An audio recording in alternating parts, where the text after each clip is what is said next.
ربیع اول کا مہینہ اسلامی ہجری سال کا تیسرا مہینہ کہلاتا ہے۔ اس مہینے کی عظمت فضیلت کے لیے یہی کیا کچھ کم ہے کہ اس میں امام الانبیاء تاجدار مدینہ سرکار دو عالم حضرت محمد مصطفیٰ احمد مجتبیٰ صلی اللہ علیہ وآلہ وسلم کی ولادت باسعادت ہوئی ہے۔ اس لیے اس مہینے کو برکت اور فضیلت والا مہینہ کہا جاتا ہے، اور یہ اس مہینے کی ایک ایسی فضیلت ہے جو بعض حیثیتوں سے دوسروں تمام مہینوں سے بڑی ہے۔ لہٰذا اس مہینے کی تعظیم و تکریم اور اس کا خوب احترام کرنا چاہیے، جس کا طریقہ یہ ہے کہ ہر عمل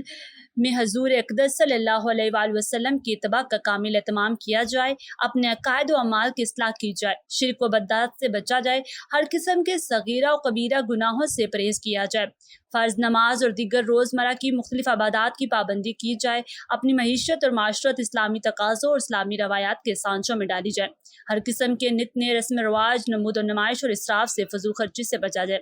آپس میں ایک دوسرے کے ساتھ معاملات خصوصاً کاروبار معاملات میں حلال و حرام اور جائز اور ناجائز طریقوں میں فرق کیا جائے، حرام اور ناجائز بلکہ مشتبہ ذرائع آمدنی سے حتی الامکان بچنے کی کوشش کی جائے، اپنے اندر حلم و بردباری، صبر و شکر، عاجزی اور انکساری، خشیت الہی اور تقوی و طہارت وغیرہ جیسے عمدہ اور اچھے اخلاق پیدا کیے جائیں، غرور و تکبر، بغض و حسد، ریاکاری و بدکاری، گالم گلوچ، ہیرا پھیری اور جھوٹ وغیرہ جیسے رذائل اور برے اخلاق سے اپنے آپ کو خطر مقدور دور رکھا جائے، غرض اپنے ظاہر و باطن اور اپنے اندر اور باہر کو حضور نبی اکرم صلی اللہ علیہ وآلہ وسلم کی سیرت کے مطابق مکمل طور پر ڈھالا جائے، اور آئندہ کے لیے نیک اعمال کو بجا لانے کا عزم کیا جائے، اور گناہوں سے بچنے کے لیے سچی اور پکی توبہ دل سے کی جائے۔ بلا شبہ رسول اکرم صلی اللہ علیہ وآلہ وسلم پر دل و جان سے فدا ہو جانا اور آپ کی ذات بابرکات سے صحیح معنوں میں عشق اور محبت کرنا ہمارے ایمان کا جز ہے۔ اس لیے آپ صلی اللہ علیہ وسلم کی مبارک طریقوں اور سنتوں کا ایک ایسا اتباع کرنا چاہیے جس سے آپ کی عظمت اور تقدس پھوٹتی ہو،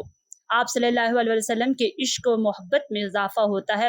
ایسے اتباع اور ایسی خوش آمد نہیں کرنی چاہیے جیسا کہ آج کل کے عام دنیا دار حکام وغیرہ کا کرتے ہیں، ان کی خوش آمد و خیاب برادری کی جاتی ہے، بلکہ نبی پاک صلی اللہ علیہ وآلہ وسلم کی عظمت و محبت اور آپ سے عقیدت، اس کی برکت سے آپ صلی اللہ علیہ وآلہ وسلم کی بتلائی ہوئی نورانی تعلیمات پر انسان اپنے آپ کو چلنے کے لیے بہرحال مجبور کر سکے۔